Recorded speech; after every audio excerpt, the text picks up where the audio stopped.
Wunmi and Mohbad find themselves entangled in a web of mystery and grief following the tragic passing of Mohbad.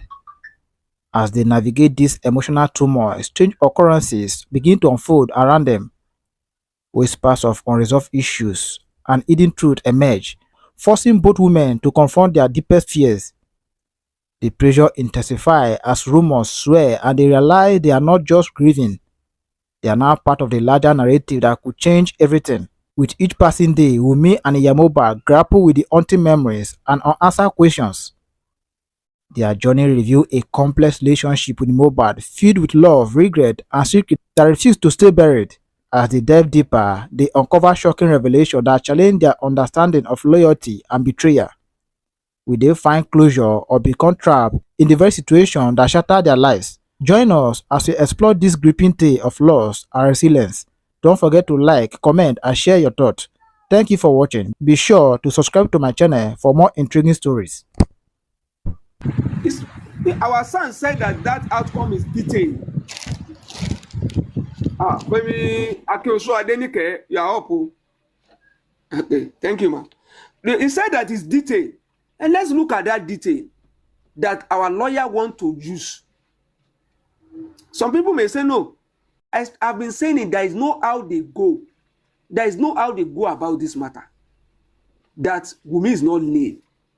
There's no how. Even with that, apart from the recommendation, the detail that they are referring to in that corona, that the judge wrote there, we still find Wunmi guilty in that.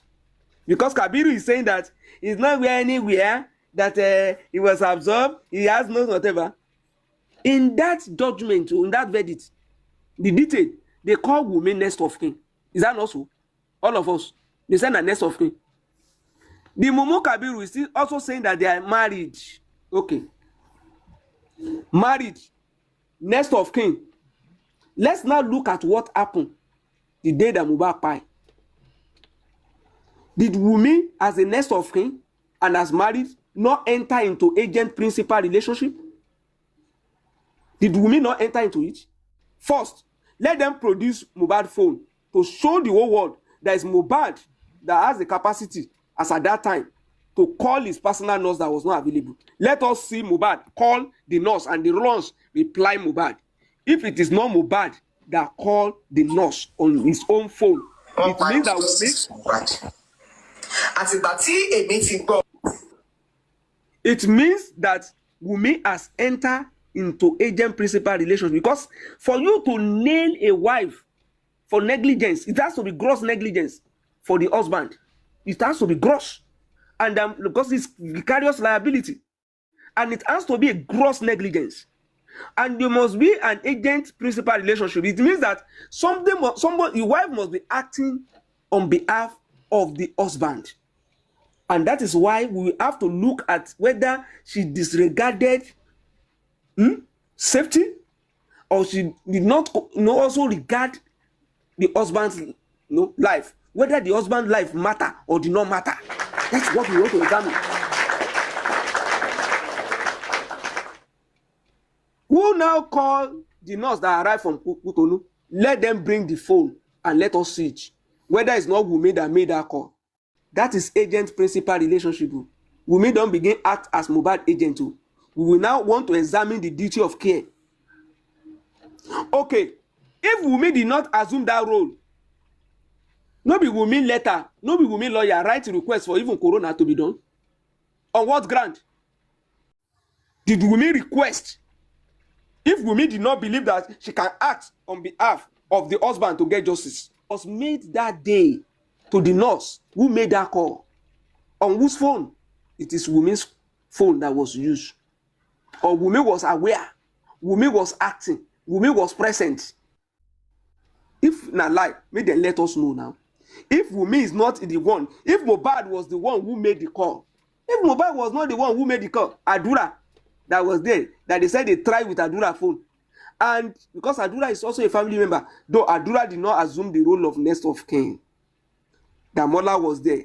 Damola did not assume that role. But Wunmi assumed that role in the house. Even in court, assumed to be, agree, has not contested being next of kin to Mohbad. So, who now, when they made the call and they were expecting the nurse, who waited for over 24 hours, waiting for nurse to arrive from Cotonou? Is the wife not there? When they say when the nurse arrived, Mohbad was ill and healthy. The nurse said that she met Mohbad weak. If Mohbad was ill and healthy, why is it Wunmi that is saying, why did you give my husband this injection? He reacted to this injection. Why is that not coming from the mouth of Mohbad himself? Mohbad that was okay, that was ready to go for interview, but never pick his mother's call, never pick anybody's call. Adura said nobody can say, see my brother. The manager did not have access to Mohbad. And so that's somebody who was going for a podcast.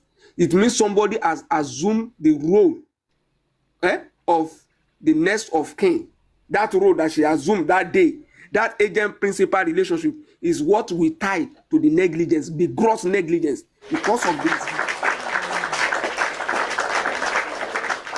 Because of this absolute disregard for life and safety of Mohbad. So why is Wunmi now trying to separate herself from that? Ẹ fẹ́ jẹ ogún, dẹ̀ fẹ́ pa, fẹ́ sọ̀tàn gidi. Ìwọ ló fẹ́ jẹ ogún. When it comes to property, because this Mumu Kabiru is talking about property, Baba want to inherit now. You want to inherit now the properties, but you don't want to assume the next of kin, the role of the next of kin when Mohbad was incapacitated. Because Mohbad was not herself. And to be called till they return there. There was a missed call. The mother said he couldn't reach Mohbad. Couldn't reach. There was a call that Wunmi received. And there was no return call to the woman. The manager tried to reach out. The person who wanted to grant interview tried to reach out. Nobody could access Mohbad. So nobody can tell us that it was ill and healthy. There is no demonstration of Mohbad being ill and healthy. When he got to the house, was he up? He was lying down. Even the water that you people claim was in the room, he couldn't mop his own room by himself. It was Adura who had to go up, or Damola to go and mop the room. And you told us that Mohbad was ill and healthy. Oroten so no lonely now. So why do you think that we are Mumu? Forget about that recommendation that they are trying to play safe. I've been saying it, whatever happened in that court that they said in that court, Wunmi cannot get out of it. There is no evidence that Mohbad, no evidence. No evidence of Mohbad being alienated. But some people don't want to believe. They probably think because they are worried, unless if our son, that's why I believe that our son should have even contested the recommendation. That based on this said by XYZ, there's no how you can leave these people out of the negligence we are talking about. So they can pursue that case from that angle. And the fiat that we are talking about, let's relate it to this case. Let's relate it to this case. Queen Alaja said, Mr. Ishak, please, can you please tell me the meaning of fiat? Fiat means that it's a private lawyer can prosecute a case. That's with the authority of the government. Fiat means that Baba's lawyer can be the prosecutor of this case instead of the government lawyer. You know that Queen Alaja has told us that the prosecutor will be the DPP. That is government lawyer that will prosecute the case. And even before now, on Paparano and the rest, they've been saying that they will deny Baba fiat. Let's now see whether Lagos State will prove those people right or wrong. And you know that they told us that DPP went to meet a nurse. They had discussion with the nurse. We will now know whether they actually want to shoot some people. What the driver said at Corona Court, if the tape they are available, we go replay arm for the High Court, even if you know enter traffic at judgment. Some people recall things where it happen. Live and direct. All you need to do is to now exhibit now. You go enter now. Wait. I know go. There's some things where you know they that Corona where you go enter when the matter starts. We never reach there. It depends. It's just all you just need is to go and certify it. Once you meet the requirement of Evidence Act, forget it. But why are they rushing up and down? I expected Kabiru to say, anywhere you take my client to, we know they shake. Why is it all of a sudden that's for that day? And you are talking about the man quickly went to bury his son. You two press now. Press that as the man rush, go bury his son. Now you buy his son now. Big guess now. So that we can put it there too. That because the man, then when we now get to court, we will ask Kurame that has been avoiding, we will be forced to come and tell us what document did they give them to move the body from Kuramed to the next hospital. Chief Kuramed did not give them any document. They just ran out of the hospital. Whether we not go begin nail everybody.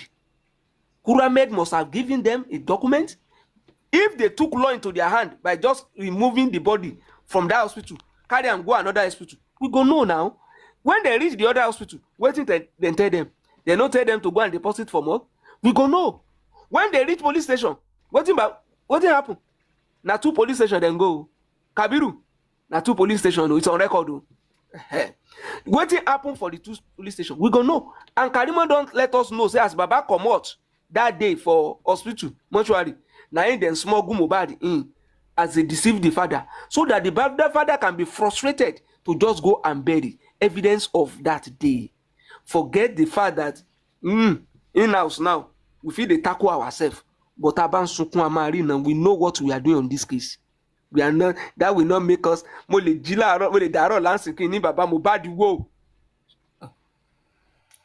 out of one binu lọ́wọ́ ni o. And binu lọ́wọ́ ni. So we expect results and we are not getting it. And we have to voice out.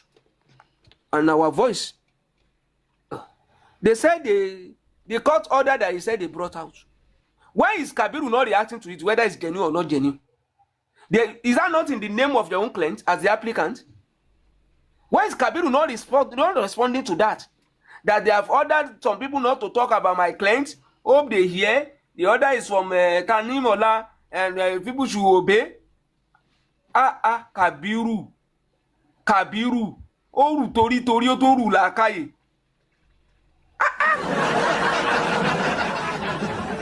No conscience. No conscience. Let us now see how they will be able to drive that.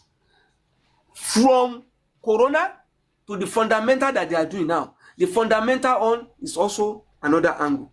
Because in that corona, there was a directive for further investigation.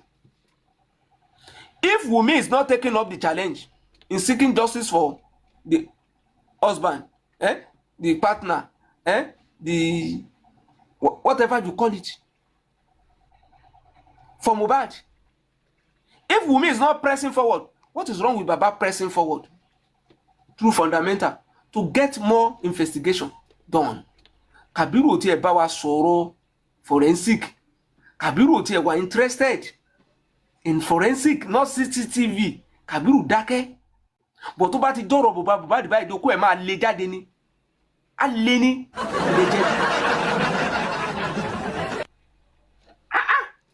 Kabiru. Ọlọ́run má jẹ́ oru ẹrù ayé níbi eléyìí tó ọkùn mọ́ yìí pẹ̀lú ẹgbogbo tó kí ọmọ èèyàn kú ẹgbogbo tó ṣe ń parọ́ máa lọ́ba torí pé Kabiru ẹwù. So let us see how far they can go from both sides. If the lawyer is just doing this, because I even learned that some people who came together and said, why can't we do this? And they said, okay, we're going to process it. I don't know how people are not the one advising a lawyer, his son, to go and process fiat. But it's a good one. But I also have my own reservation. I won't jump out to say, ati wa move on, ati wa read the best thing. Ẹ máa rí tó máa ṣẹlẹ̀, pìtìpìtì ayé máa bá wọ́n máa yàgbẹ́ sára ní. Irọ́ o, our eyes are on the ball. Our eyes and the ball. If Lagos State said they are not going to process it, ṣé lọ́ọ̀yà wo tiẹ̀ lọ grant interview? Báwo ni Fálànà ṣe gba Fẹ̀yàtì Fadégòkè tí lọ́ọ̀yà àti àyà náà wà tó gúdù tí ò lè gbà lẹ́kọ̀ọ́ Èkó of international standard? Ṣé Ìbàdàn wa ti Àbọ̀ṣun ti ju Èkó lọ ni? Sómi pé wọ́n consider life and property. Wọ́n rí life as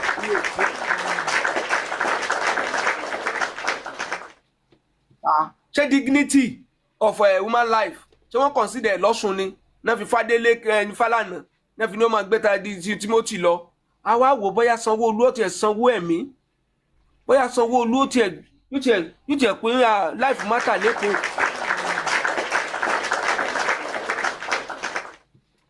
Ẹ jẹ́ wo, that is how things should go.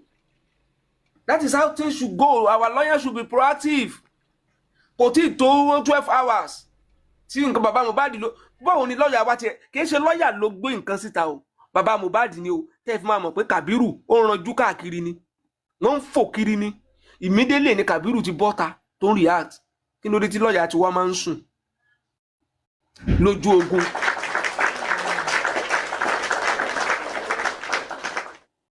So, for people who think they love Aloba, and you are saying that some people who are reacting are overreacting, maybe you can advise them, maybe, but I will not blame anybody for their reaction.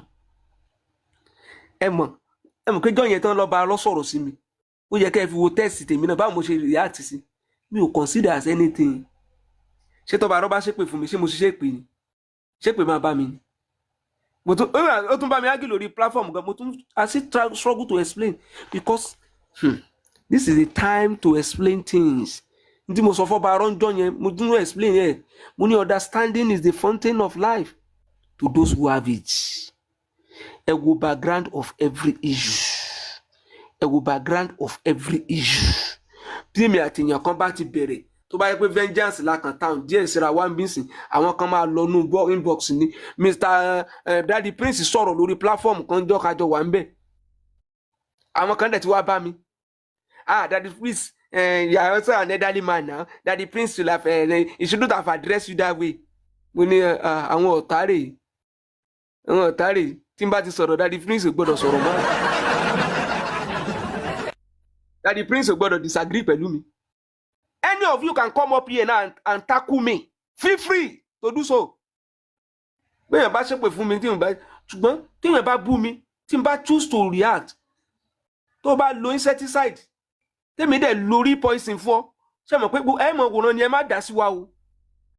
Níjọ́ tán ní Kúdí wá fún mi. Mo choose láti reply. Àwọn kan rò pé wéyà kìíní mo náà fún jẹ́ padà kò sí nǹkan jù bẹ́yẹn náà lọ. Kò jù bẹ́yẹn lọ. Ó ti tán síbẹ̀ nìyẹn. And I can decide not to also react. But nobody should dictate how anybody is going to react. Don't start it because you don't know how it's going to end. It's a general advice. Ìjọ yẹn náà mo sọ fún ti bàbá náà. Bàbá ẹ jáde ẹ ti kọ́ ọba àwọn èèyàn lójú. Sáwọn èèyàn kan gbogbo èèyàn náà la máa wá bẹ̀ ni. Ẹlòmíì ò sùn, ẹlòmíì ò wo, ẹlòmíì mọ tó ti lose. A kàn lè appease wọn ni.